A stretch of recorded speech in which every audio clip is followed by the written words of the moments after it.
J172, étirement de la voûte plantaire assis, niveau intermédiaire. Donc ça peut marcher sur n'importe quel support assis et nous on va le faire sur le sol si vous avez la possibilité d'être assez souple dans votre bassin pour ne pas être beaucoup trop en rétroversion à cause de votre chaîne postérieure. Sinon vous n'hésitez pas à vous asseoir un petit peu plus haut et à faire ça même sur une chaise, ça peut marcher très très bien. On va venir crocheter, donc pour la voûte plantaire en fait, si je vous montre ici, le pied il va être en flexion, donc on est fermé ici, et on va relever les orteils vers nous. Donc ça c'est la position du pied, et nous on va la maintenir avec la main. Donc on va plier le genou, on va venir attraper comme ça les orteils vers soi pour bien contraindre à la fois les orteils en flexion et la cheville en flexion.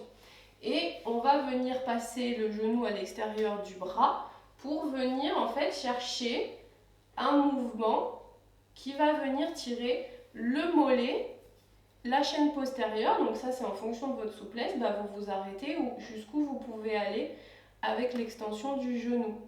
Et attention, on ne s'arrondit pas comme ça en arrière, donc on va toujours, je préfère qu'on ait le genou moins tendu et qu'on ait le bassin un petit peu plus maintenu. Donc on se soutient, hop, et on vient chercher notre étirement. Donc si ça tire la voûte plantaire, ça va vous travailler sous le pied ici et ça va se prolonger par le mollet. Vous soufflez, vous maintenez 30 secondes et vous relâchez. On peut faire la même chose au sol, ça peut être intéressant aussi. Donc on est toujours dans la même position avec le pied et la main. Le genou est à l'extérieur et on va venir en fait donc laisser le dos partir en avant pour le coup et on va retendre la jambe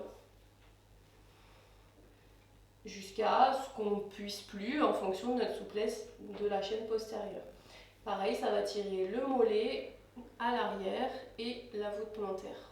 On souffle, on maintient 30 secondes. On peut recommencer 3 fois de chaque côté et on relâche. Si je vous montre dans l'autre sens, le pied, flexion, hop, flexion des orteils, flexion de la cheville, on est hop et on maintient.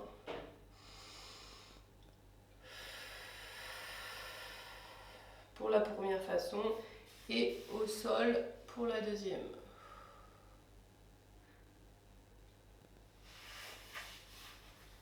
À vous de jouer! La seule manière de mal faire, c'est de ne pas faire. Alors, à vous de jouer.